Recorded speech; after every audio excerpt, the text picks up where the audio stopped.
Ini cerita Proton Saga MC3. Scroll komen tiap malam aku baca satu-satu. Kualiti Proton rendah, hey bro kau pernah pandu. Cerita lama kau ulang, kisah zaman dulu. Proton Saga MC3 dah lain lagu. Minda kau masih beku, kata bunyi kasar, handlingan tak apa.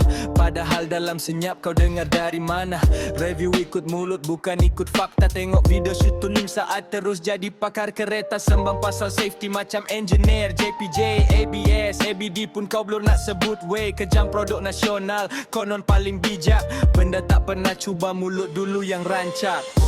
Sembang kencang, kunci tak pegang. Proton Saga MC3 kau kecam tanpa pandang. Mulut laju, tangan di komen. Hati pemilik kau tak jaga pun, man.